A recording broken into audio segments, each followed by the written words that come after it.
أعوذ بالله من الشيطان الرجيم. بسم الله الرحمن الرحيم. ولقد زينا السماء الدنيا بمصابيح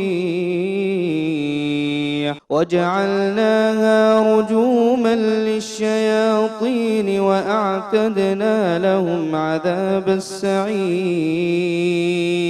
وللذين كفروا بربهم عذاب جهنم وبئس المصير. اب میں محترم مفتی مولانا راشد صاحب قاسمی نمائندہ دارالعلوم دیوبند ان سے گزارش کروں گا کہ وہ اسٹیج پر تشریف لائیں اور اپنے تاثرات کا اظہار فرمائیں. محترم راشد قاسمی حفظہ اللہ. محمد راشد. بسم اللہ الرحمن الرحیم. وَكَذَلِكَ جَعَلْنَاكُمْ أُمَّةً وَسَطًا لِتَكُونُوا شُهَدَاءَ عَلَى النَّاسِ. حضرات صدر جمعیت اہل حدیث، امیر جمعیت اہل حدیث اور نادم عمومی اور دیگر حضرات اکابر، اس اجلاس کے سلسلے میں دارالعلوم دیوبند میں محتمم صاحب کے نام دعوت نامہ گیا. اس سے پہلے بھی اجلاسوں میں جمعیت کی طرف سے دعوت نامے جاتے رہے اور دارالعلوم دیوبند کی طرف سے ہمیشہ نمائندگی ہوتی رہی. اس دفعہ بھی محتمم صاحب نے مجھے دارالعلوم دیوبند کی طرف سے اس اجلاس میں شریک ہو کر دارالعلوم کی نمائندگی کا حکم فرمایا، اور یہ اجلاس انتہائی اہم اور وقت کی عظیم ضرورت کے پیش نظر منعقد کیا گیا. اسلام کا اعتدال، سارے مذاہب میں سب سے زیادہ اعتدال اسلام کے اندر ہے.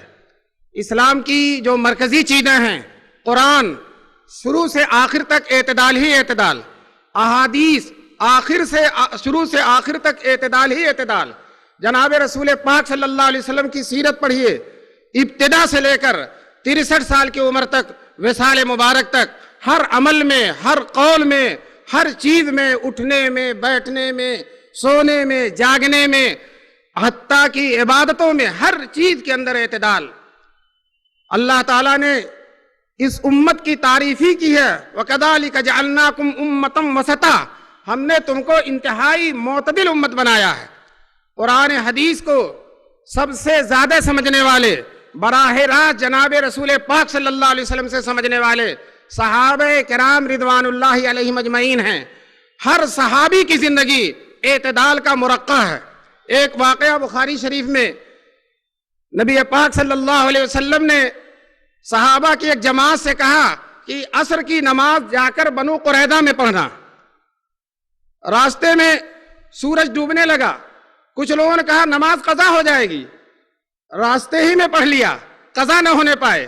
کچھ لوگوں نے کہا کہ جب حضور صلی اللہ علیہ وسلم نے فرمایا ہے تو ہم وہیں جا کر پڑھیں گے. دیکھیے اتنا شدید اختلاف ہے، لیکن کہیں نہیں ثابت ہے کہ کسی نے کسی پر نکیر کی ہو، کسی نے کسی پر اعتراض کیا ہو، کسی نے کسی کو برا کہا ہو.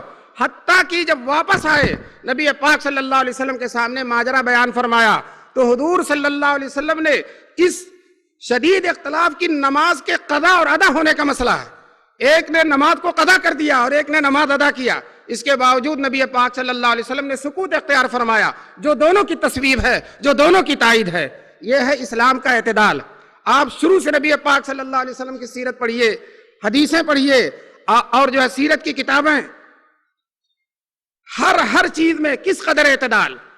اسی شاعر نے انہی چیزوں کا خلاصہ اپنے شعر میں کہہ دیا ہے کہ راہ میں کانٹے جس نے بچھائے، گالی دی پتھر برسائے، ان پر چھڑکی پیار کی شبنم صلی اللہ علیہ وسلم. دوستو اسلام میں سب سے سخت جو حکم مانا جاتا ہے وہ جہاد کا مانا جاتا ہے، لیکن اس جہاد میں کتنا اعتدال ہے، کتنا اعتدال ہے. قرآن کریم میں اللہ تعالیٰ نے 4 مقاصد جہاد کے بیان فرمائے ہیں. ایک تو یہ کہ اپنے اوپر سے ظلم کو ختم کر دینا. جہاد کا مطلب یہ نہیں کہ کسی دوسروں کو ختم کر دیا جائے، دوسروں کو نیست و نابود کر دیا جائے، ہرگز ہرگز اسلام میں جہاد کا یہ مطلب نہیں ہے اپنے اوپر ہونے والے ظلم کو دفع کرنا. اللہ نے فرمایا اذن للذین یقاتلون بانہم ظلموا. دوسرا مقصد ہے دوسرے انسانوں پر ظلم ہو رہا, وہ چاہے مسلم ہو چاہے غیر مسلم ہو, کسی پر ظلم ہو رہا ہے تو ظلم سے اس کو نجات دلانا, ظالم کا ہاتھ پکڑنا, یہ نبی پاک صلی اللہ علیہ وسلم و قرآن کریم کا حکم ہے.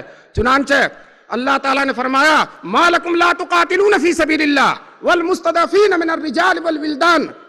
تم اللہ کے راستے میں جہاد کیوں نہیں کرتے ہو؟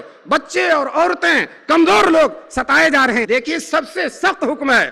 مغرب اسلام دشمن طاقتیں سب سے زیادہ جو اعتراض کرتی ہیں وہ جہاد پر کرتی ہیں. چنانچہ اکبر شاعر نے انہی کی نمائندگی کرتے ان کی باتوں کو بیان کیا, نمائندگی نہیں, ان کے باتوں کو اپنے الفاظ میں بیان کیا. وہ کہتے ہیں غیر ممکن ہے مجھے ان سے مسلمانوں سے بوئے خون آتی ہے اس قوم کے افسانوں سے. دوستو ہرگز ہرگز بوئے خون نہیں آتی ہے, بوئے رحمت آتی ہے, بوئے اعتدال آتی ہے, بوئے محبت آتی ہے, بوئے امن و سکون آتا ہے. اللہ تبارک تعالی ہم سب کو اسلام کے اعتدال اور اسلام کے معتدل قوانین کو سمجھ کر پوری دنیا میں اسلام کے پیغام کو عام کرنے کی توفیق نصیب فرمائے. میں آخر میں جمعیت اہل حدیث کے ذمہ داروں کو دل کی گہرائیوں سے مبارکبادی دیتا ہوں کہ انہوں نے اتنا عظیم الشان پروگرام کیا اور عرب اور عجم کے لوگوں کو اکٹھا کر لیا تاکہ اسلام کا پیغام ہر طرف جائے. وآخر دعوانا ان الحمدللہ رب العالمین. بوئے امن آتی ہے, بوئے رحمت آتی ہے, بوئے سکون آتی ہے.